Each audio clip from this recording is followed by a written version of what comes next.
Hello everybody, welcome back to 10 Minute Reviews. That was Freya getting ready to attack my face. I don't know why she backed off for once. And we're bringing you today's video. Oh, you're coming back. Apologize for how I'm talking, got a really bad cut on my tongue. As always guys, please hit the like and subscribe buttons. We're, as I say every time, just a small family channel, me and my wife and the dog.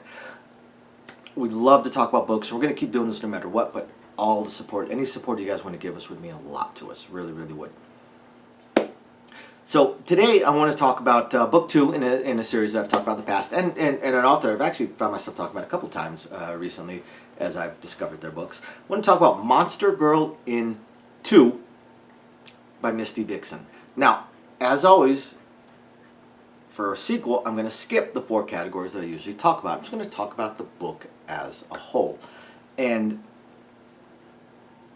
I got to admit, book 2 is better than book 1. I like book 2 a lot better than I like book 1. And guys, I actually really enjoyed book 1. Enjoyed it enough that I had an alert set for whenever book 2 would come out so that I could read it that day. So we're back to our main hero, Victor, out in the woods, out in the hinter, the wilds basically, with his 2 companions, his 2 mates.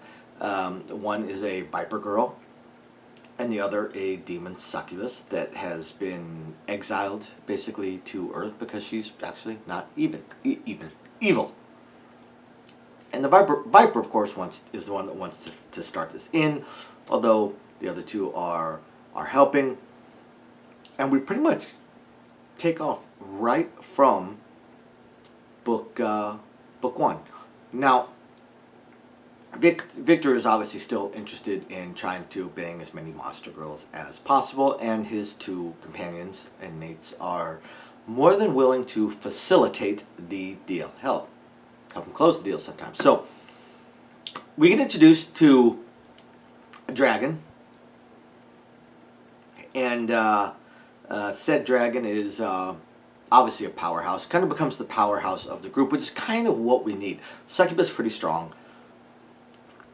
The viper, no magic, or no magic, and limited in combat potential.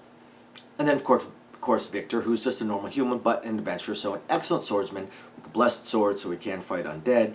They still have this tunnel underneath their inn that is spawning undead every so often, skeletons and zombies, and it's pretty funny, and it's still happening even now.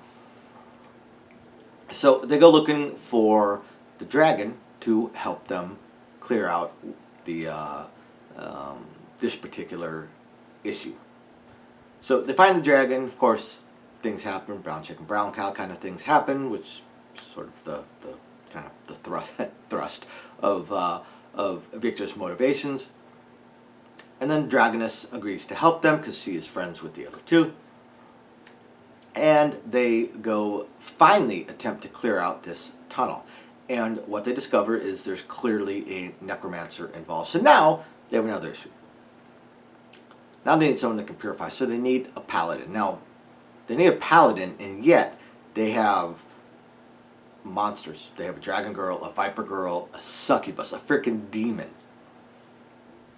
Fortunately, Dragoness happens to know a paladin that may be open-minded enough to be willing to help out, and coincidentally also will probably have a thing for Victor. We already know where this is going to go. I'm not going to hash that part out, but they go recruit the paladin, Delphine, I believe her name is. She comes to help, and she gets a vision from her goddess that they need to help somebody.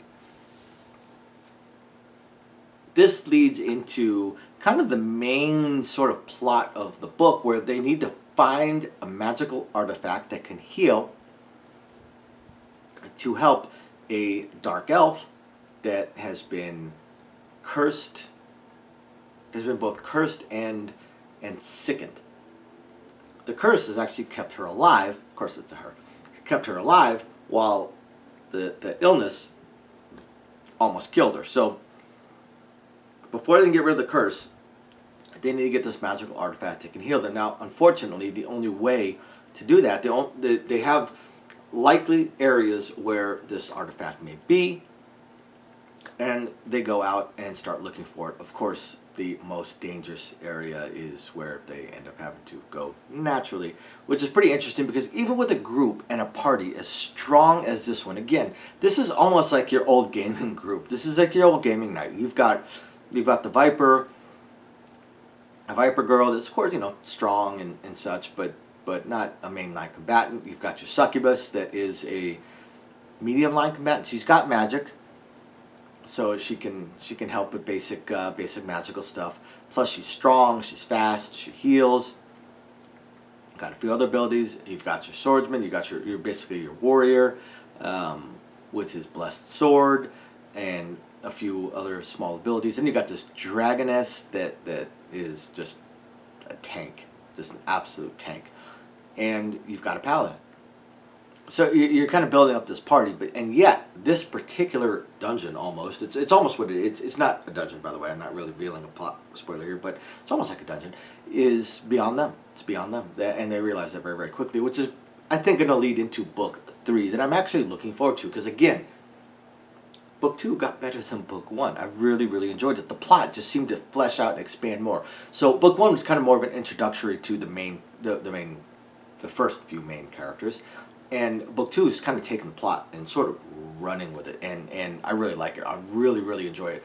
Book 2 was really, really good. Monster Girl Int 2, absolutely fantastic, guys. Again, I had trouble putting it down. I didn't put it down. I read the whole thing through all at once. So after you guys hit the like and subscribe buttons, guys, go check out Monster Girl Int 2. Really great book by Misty, Vixen. Thank you, everybody, for watching. Catch you next time. Bye now.